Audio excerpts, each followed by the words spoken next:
The arid desert land of western Rajasthan is a place steeped in chivalry and romance. It is a land of stories of proud warriors and beautiful princesses. A land of vibrant colors, poetry and song.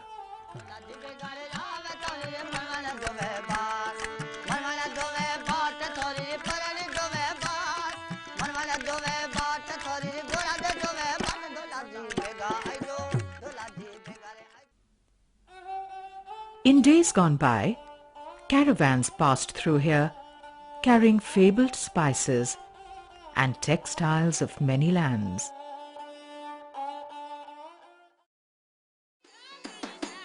Marwar, in the westernmost part of Rajasthan, is a land with a rich heritage of folklore and art.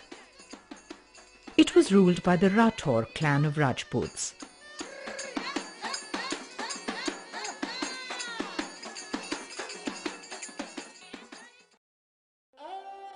The early paintings of the Marwar region have deep roots in the Western Indian tradition. These paintings are lively and vital.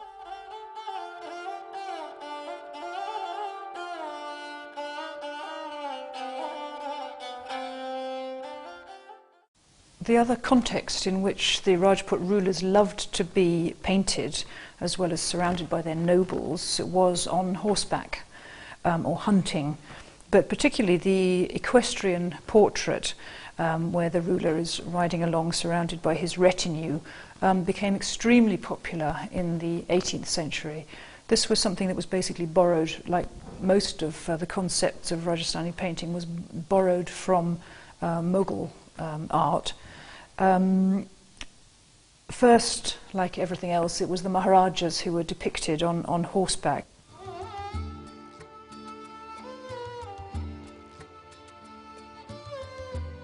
And the portrait of the ruler on the horse continued to be extremely popular. And by the middle of the 19th century, when this painting was done, practically every noble in Rajasthan was having his portrait painted on horseback, surrounded by servants.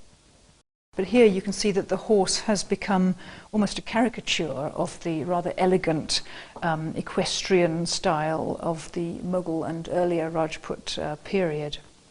He's become a very sort of round, wonderful, bouncy-looking horse. In 1748, a remarkable patron named Savant Singh ascended the throne of Kishangarh. Kishangarh developed a distinct and unique idiom during the reign of Savant Singh.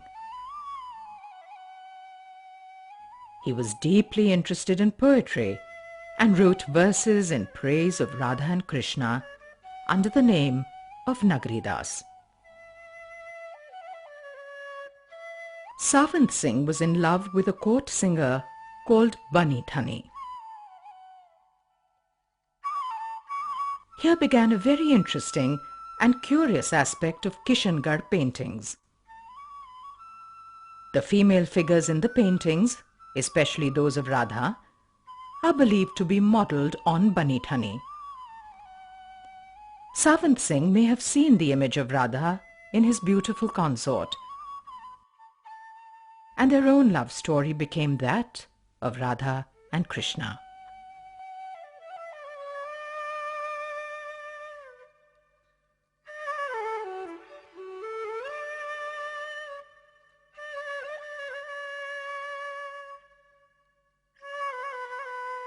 Thus, in these paintings, Krishna, the divine cowherd, is presented more as a sophisticated prince, and Radha as a self-conscious beauty.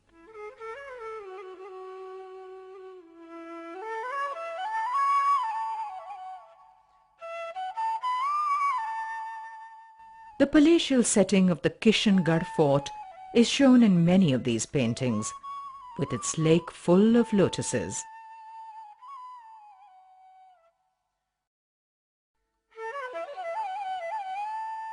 The painter Nihal Chand is credited with having formed a distinct facial type that came to be identified with the stylized Kishangarh idiom. Radha and Krishna are portrayed with elongated faces, receding foreheads, arched eyebrows, and lotus-like eyes that slope upwards at the corners.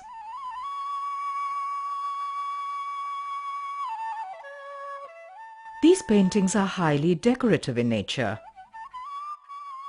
and are quite unlike the simple expressions of divine love in the earlier Rajasthani paintings.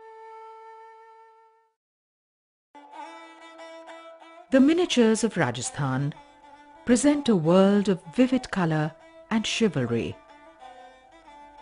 They have deep roots in an ancient culture, and they present a period which is fast changing under the impact of new and powerful influences. The proximity of the Mughal court and the dominating culture of that great empire are constantly seen shaping these paintings of Rajasthan.